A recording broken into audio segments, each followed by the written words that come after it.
Amém. Vamos lá. Deus nos abençoe nessa manhã abençoada aí, em nome de Jesus. Voltando às alianças, né? Nós vimos que nós passamos pela aliança de Adão, adâmica, quando Deus criou o homem, a humanidade, ele faz uma aliança com o homem. Depois faz uma aliança com Noé, porque infelizmente o homem se perdeu nesse processo, nesse caminho. E depois ele vai fazer uma aliança com Abraão, porque novamente o homem descambou para um caminho é, que precisava,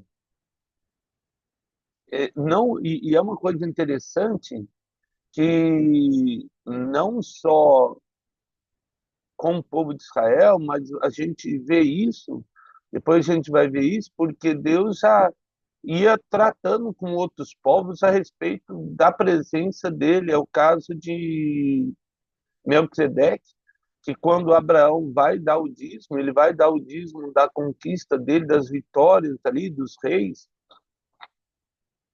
para libertar Ló, seu sobrinho, ele vai dar o dízimo para o rei de Salém, que era rei e sacerdote, que era Melquisedeque. Depois da aliança abraâmica, nós vamos ter a aliança de Moisés, a lei. Vamos para Êxodo capítulo 20. Êxodo 20 aí, o verso capítulo 20 de Êxodo vai falar os 10 mandamentos. Então, Deus chama Moisés no monte, e aí no monte ele fala, então falou Deus todas as palavras, eu sou o Senhor teu Deus, te tirei da terra do Egito, dá uma introdução, não terás outros deuses diante de mim, e aí começa lá, né? Não farás para ti imagem de escultura, nem semelhança alguma do que há em cima nos céus, nem embaixo da terra, nem as águas debaixo da terra, não as adorarás, nem darás culto, porque eu sou o Senhor teu Deus, Deus zeloso, que visita a iniquidade dos pais nos filhos até a terceira e quarta geração daqueles que me aborrecem, e faço misericórdia até 1000 gerações daqueles que me amam e guardam os meus mandamentos. Só uma parênteses aí, nessa época, então o que acontece?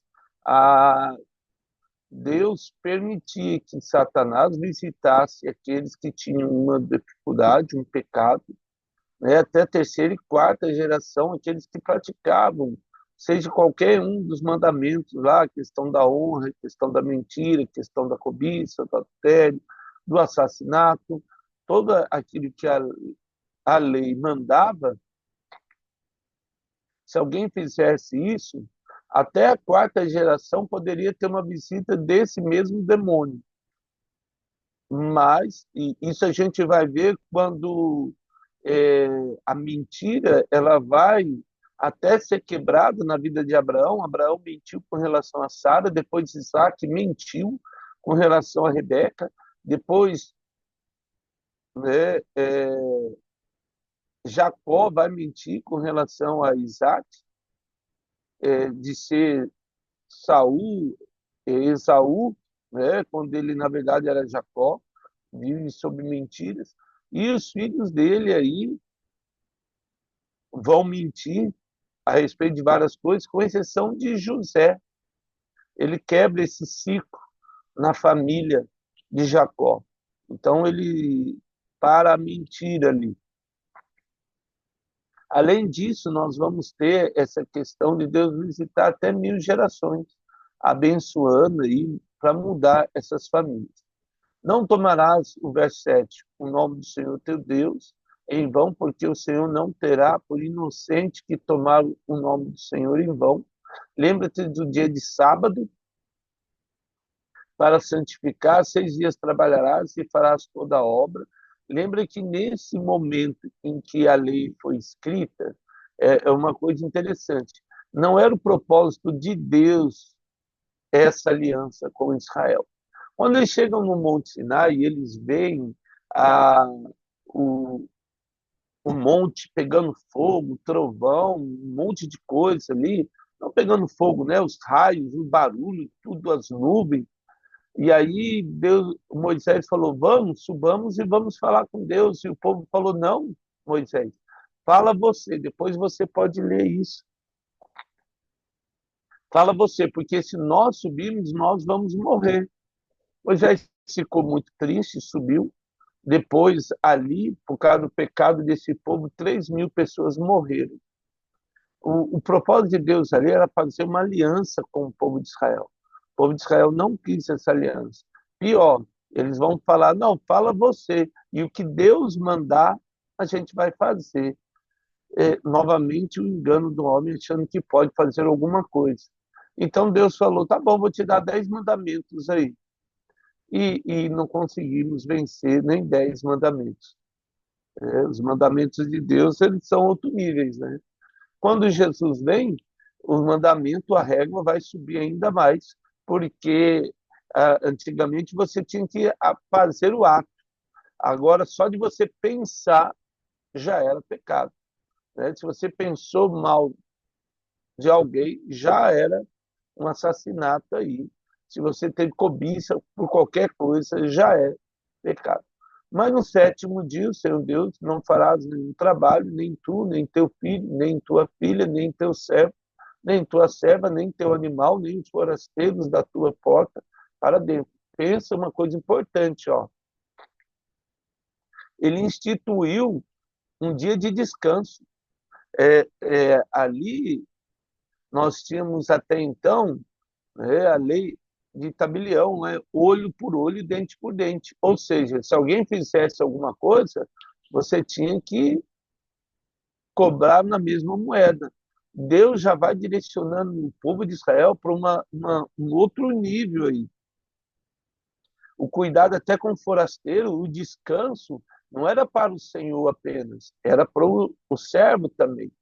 Às vezes as pessoas, todo mundo precisa de um descanso, e Deus entendia isso aí. É importantíssimo isso aí. O mesmo que você tem para você, Deus quer para o seu servo. As pessoas que têm empresa, essas coisas, usufrui daquilo que Deus permitiu ter, mas Deus ainda fala: olha, todo mundo tem que ter no mesmo nível, igual. O reino de Deus é outro tipo de reino, né? O milênio vai ser algo excepcional para quem estiver aqui. Nós vamos estar, mas numa outra situação. Mas quem estiver aqui nascendo é outro tipo de governo. Não tem aquele que vai ter mais ou menos, vai ser realmente algo excepcional. O que o cristão, às vezes, enganado pelas mídias sociais, que ouve tudo, eu vejo assim, essa questão de reforma agrária, não pode, vou perder tudo, não sei o quê. Eu fico imaginando o milênio, né? No milênio, Deus vai pegar e vai dividir tudo para todo mundo. Aí quero ver, falar: não, mas eu tinha tanto dinheiro, agora você é igual todo mundo. E Jesus vai falar: filho, vai ser igual todo mundo, não tem diferença. Para Deus nunca ninguém teve diferença. Mas vamos esperar aí, né? É que às vezes alguém talvez acredite que no milênio vai ser muito rico, né? Não, mas lá no milênio você. Lembrando que quem vai ajudar a organizar esse reino de Deus seremos nós, a igreja, que nós somos reinos e sacerdotes e Deus nos fez para julgar. Então, o juiz de cada distrito, cada cidade, cada estado vai ser a igreja, né? Nós estaremos ali para ajudar a organizar o reino de Deus aqui na terra. E aí ele diz assim, ó: porque em 6 dias fez o Senhor os céus e a terra, o mar e tudo que neles há, no sétimo ele descansou. No sétimo dia descansou. Por isso o Senhor abençoou o dia de sábado e santificou. Esses primeiros 4 mandamentos que nós lemos está relacionado a Deus, entre o homem e Deus. Então ele fala lá, né? Honra o Senhor teu Deus de todo o teu coração e toda a sua alma, guarda o sábado, não faz imagem, não usa o nome de Deus em vão. Então, todos esses quatro mandamentos estão relacionados na convivência entre o homem e Deus. Qual que é condicional? Quando chega a partir do verso 12, aí são mais 6 mandamentos relacionados ao homem com ele mesmo. Então, Deus tem uma instrução entre o homem e ele, e agora tem uma instrução entre o homem e ele mesmo. Para que a humanidade consiga sobreviver, primeira coisa, honra teu pai e tua mãe, para que se prolongue os teus dias na terra que o Senhor teu Deus te dá. Então, honrar pai e mãe é um princípio bíblico muito importante. Nos últimos dias, diz aí, os pais não vão respeitar, os filhos não vão respeitar os pais, nem os pais os filhos. É o que nós estamos vendo hoje. Não existe um padrão de respeito entre os filhos e os pais. Isso é muito preocupante. Não matarás, não adulterarás, não furtarás, não dirá falso testemunho contra o teu próximo, não cobiçarás a casa do teu próximo, não cobiçarás a mulher do teu próximo, nem o seu servo, nem a sua serva, nem o seu boi, nem o seu jumento, nem coisa alguma que pertence ao seu próximo. Ou seja, não cabia cobiçar nada que era do outro, porque da cobiça vem o pecado. Então, Deus deu 10 mandamentos aí para que o homem conseguisse sobreviver.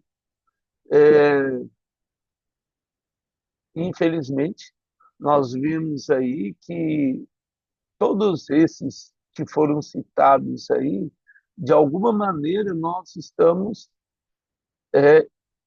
ficamos no prejuízo com Deus. E errou todos.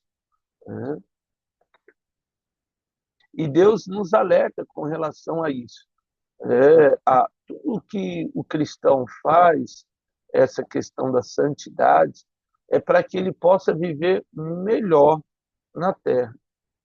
É, não, porque a salvação, nós já falamos sobre isso, é um outro assunto. A santificação, lógico que a pessoa não vai viver pecando, achando que fazendo tudo isso todo dia, não, ó, eu acredito em Deus, mas estou roubando, matando, mentindo, adulterando, cobiçando, falando mal de Deus, tudo, xingando pai e mãe, não, mas eu conheço de Deus. Lógico que não, não existe isso. Existem vários textos que fala, Paulo vai falar, João vai falar nas cartas, Pedro vai falar nas cartas dele a respeito dos 10 mandamentos. E a gente entende isso aí.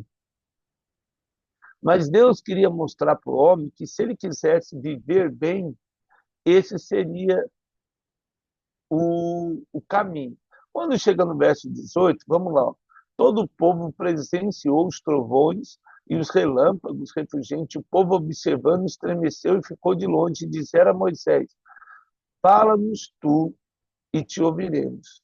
Porém, não fale Deus conosco, para que não morramos. Respondeu o povo: não temais. Deus veio para vos provar e para que o seu temor esteja diante de vós, a fim que não pequeis. O povo estava de longe, em pé. Moisés, porém, chegou à nuvem. Então, olha só, o povo estava de longe, em pé. Moisés foi na nuvem. O povo podia ter ido junto, experimentar a glória de Deus, mas o pecado, ele gera medo, e o medo paralisa. E aí eles perderam a oportunidade de receber a bênção de Deus, a graça como Moisés recebeu. Moisés, porém, se chegou na nuvem escura onde Deus estava e desapareceu. Continuando, então disse o Senhor a Moisés: assim dirá aos filhos de Israel: visto que dos céus eu vos falei, não fareis Deus de prata ao lado de mim, nem Deus de ouro farei para vós outros. Um altar de terra me farás. E aí, sacrificará o holocausto, vai dizer aí toda a aliança, as festas, os rituais, as ofertas, toda uma liturgia que Deus vai falar, como eles deveriam adorar. E isso era muito importante, porque até então, essa questão da adoração, depois a gente pode falar isso aí, o povo era muito, cada um fazia o que achava melhor. E às vezes, imagine como é que era isso aí. Havia regiões que tinham sacrifícios humanos e isso era comum, infelizmente, naquela época. O satanismo hoje, as sacrifícios, interessante que a gente está vendo, no momento que você olha assim, quando nós chegarmos lá em Apocalipse, nós vamos ver que o sacrifício vai voltar. Aí você pergunta, não, mas gente, como é que em pleno século XXI, e eu acredito que Jesus deva voltar nesse século, mas como é que no século XXI, se ele não voltar, nós estaremos indo? É. Mas como é que nesse século algum país ou alguma nação pode voltar a fazer de novo sacrifícios para adorar a Deus? Israel vai voltar a fazer sacrifício de animais durante a tribulação e a gente olha assim e não só ele, outras nações, essas nações, esse tipo de satanista faz isso não tão aberto hoje. Algumas religiões afro, elas fazem sacrifício de animais ainda hoje.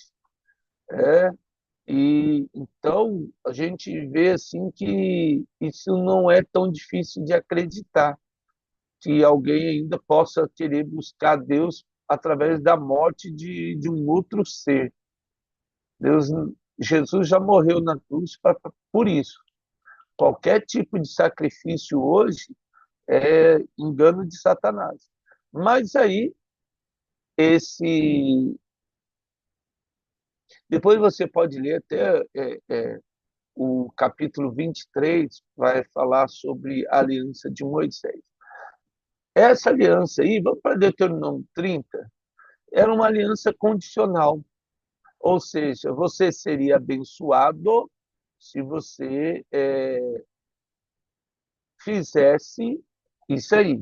Então, quando chega em Deuteronômio, ele vai dizer assim: ó, quando, pois, todas essas coisas vierem sobre ti, a bênção e a maldição que pus, depois você pode ler no capítulo 29, vai falar sobre a bênção e a maldição diante de ti, e te recordarei delas, então, todas as nações, por onde te lançar o Senhor teu Deus, e tomares o Senhor teu Deus, tu e teus filhos, de todo o teu coração e de toda a tua alma, e deres ouvidos à sua voz, segundo tudo que hoje te ordena, então o Senhor teu Deus mudará a sua sorte e se compadecerá de ti, e te ajuntará de novo de todos os povos, os quais te havia espalhado o Senhor teu Deus. Ainda que os teus desterrados estejam para a extremidade dos céus, desde aí te ajuntará o Senhor teu Deus e tornará de lá. O Senhor teu Deus te introduzirá na terra que teus pais possuírem, e a possuirás, e fará bem e multiplicará mais do que teus pais. O Senhor teu Deus circuncidará teu coração. Olha só, nós estamos falando de Deuteronômio. E Moisés vai instituir a circuncisão no oitavo dia. Todo, todo menino, era o prepúcio dele era cortado ali. Ele é tipo a cirurgia de fimose, né, que nós temos hoje. Ele corta ali no menino. E o oitavo dia, depois, a ciência descobriu que é o dia que o ser humano tem o maior número de, o homem, né, tem o maior número de anticorpos durante toda a vida dele. E aí o Senhor teu Deus só que daí ele fala que essa aliança de sangue, e por que no órgão genital masculino, vai fazer essa circuncisão? Porque Deus tem uma aliança com o homem, uma aliança de sangue, uma aliança de intimidade com o homem.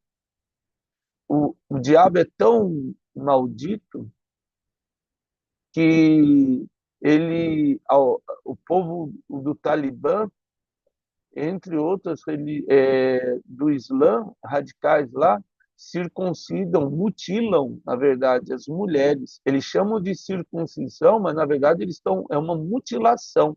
Não tem nada a ver, nada de circundar. É uma mentira demoníaca e satânica. Deus que me perdoe. A mulher lá é tratada como lixo. Deus olha tudo isso. E é triste o desprezo pelo qual a humanidade trata as mulheres.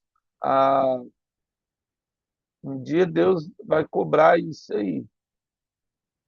Então, ele está dizendo, ele faz com o homem, por quê?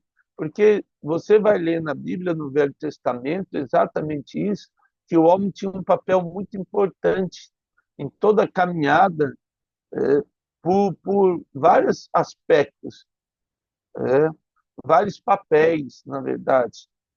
A questão não só da guerra em si, mas essa questão de ser o provedor. E o Senhor teu Deus circuncidará o teu coração. Então Deus está falando assim, ó, vocês estão olhando, depois você vai ler em Gálatas, só aqui um parênteses, quando Paulo vai pregar para Timóteo, Timóteo ele era filho de uma mulher e uma avó, né?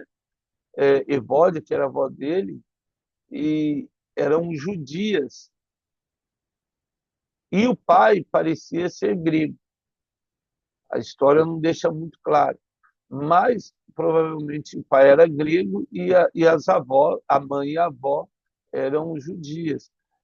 E aí eles ficavam olhando, iam no banheiro, olha que absurdo, iam no banheiro olhar se Timóteo era circuncidado ou não. No mínimo indiscreto. Né? A pessoa ir no banheiro, alguém lá olhando se você é circuncidado ou não. E aí Paulo coloca isso na carta dele, e a religiosidade era tão forte sobre esse povo que chegava a ser assim ridículo. Mas Deus está falando que isso não é o mais importante. O mais importante vai ser que Deus vai fazer uma aliança no nosso coração. Ele vai circuncidar o nosso coração e a nossa descendência para amar a Deus, ter Deus de todo o coração e de toda a sua alma, para que vivas. O Senhor teu Deus porá todas essas maldições sobre os teus inimigos, ou seja, tira de nós e sobre os teus aborrecedores que te perseguem ou te perseguiram. De novo, pois, darás ouvidos à voz do Senhor, cumprirás todos os seus mandamentos e dará abundância em toda a obra das tuas mãos. No fruto do teu ventre, no fruto dos teus animais e no fruto da tua terra, e te beneficiará, porquanto o Senhor tornará a exultar em ti para te fazer bem, como exultou aos teus pais. Se deres, e aí ó, essa questão da condicionalidade, se deres ouvido à voz do Senhor, teu Deus, guardando os seus mandamentos e os seus estatutos escritos neste livro da lei, se te converteres, e aí olha só, agora ele fala algo muito importante, se te converteres ao Senhor teu Deus de todo o teu coração, de toda a sua alma, porque esse mandamento que hoje te ordeno não é demasiado difícil, nem está longe de ti. Difícil não é. A questão é trabalhoso, né? Porque ninguém conseguiu cumprir. Se alguém conseguisse cumprir os mandamentos, Jesus não teria vindo. Não está nos céus para dizeres quem subirá por nós nos céus, que nolo traga, nolo faça ouvir, para que o cumpramos, nem está além do mar, para dizeres quem passará por nós além do mar, que nos traga e pô-lo faça ouvir, para que cumpramos, pois essa palavra está muito perto de ti, na tua boca e no teu coração para cumprir. E aí, Romanos vai falar exatamente isso. Se com a tua boca confessares que Jesus Cristo é o Senhor e crede no seu coração, então será salvo. Exatamente isso. A nossa conversão se dá através de Jesus hoje. A conversão do povo ali se dava por meio de cumprir os 10 mandamentos. Hoje, nós cumprimos não só os 10 mandamentos, mas vamos muito mais além dos 10 mandamentos por meio do Espírito Santo, que nos constrange a viver uma vida santa e reta na presença dele. Essa aliança também não deu certo, porque era uma aliança onde o governo de Deus era teocrático, mas o povo não quis Deus. E aí tem uma aliança davídica. Vamos para 2 Samuel, capítulo 7. 2 Samuel 7. E aí, novamente, Deus vai fazer uma nova aliança com o povo. O verso 4 ainda, o verso 4, ele diz assim, ó, porém, naquela, porém, naquela mesma noite, a palavra do Senhor a Natã dizendo, vai e disse ao meu servo Davi, assim diz o Senhor, edificar-me-ás tu casa para a minha habitação, edificar-me-ás tu casa para a minha edificação, porque em casa nenhuma habitei, desde em que fiz subir os filhos de Israel do Egito até o dia de hoje, mas tenho andado em tenda e em tabernáculo. Em todo lugar em que andei, todos os filhos de Israel falei acaso aos filhos de Israel, falei acaso alguma palavra qualquer das tribos a quem mandei apacentar o meu povo de Israel, dizendo, por que não me edificas uma casa de certo?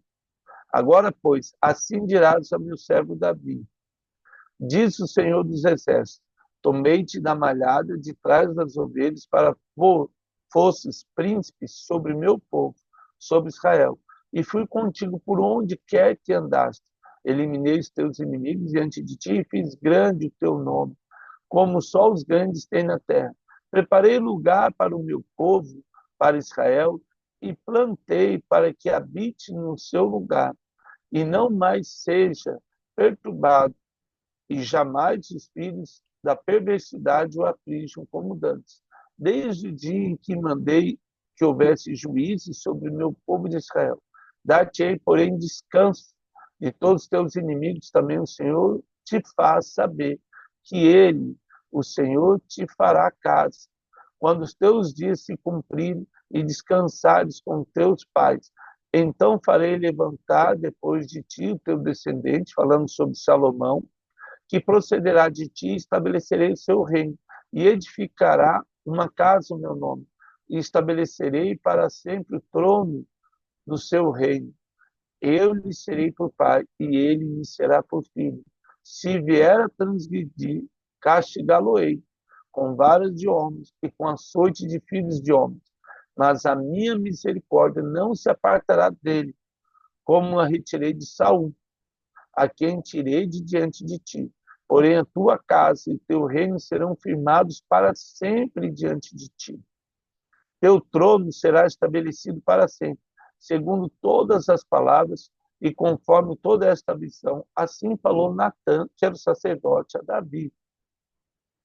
Então, Davi sentiu o desejo, talvez por ver que outros deuses tinham um templo, Davi quis fazer um templo. E Deus perguntou para ele, eu falei para alguém que eu queria uma casa? Mas tudo bem. E Deus falou, pode construir uma casa, depois você vai ver em Reis, em Crônicas, Salomão edificando essa casa para Deus, ele vai fazer uma oração, é muito tremendo isso, e essa aliança davídica é... Então eu tenho uma aliança para o povo de Israel, eu tenho uma aliança para Davi agora, só que essa aliança era muito limitada a um povo. E agora nós temos a nova aliança, Jeremias 31. Mas isso nós vamos ler amanhã, a nova e última aliança, essa aliança que o povo toda a humanidade tem com Deus. Essas alianças ainda estão vivas.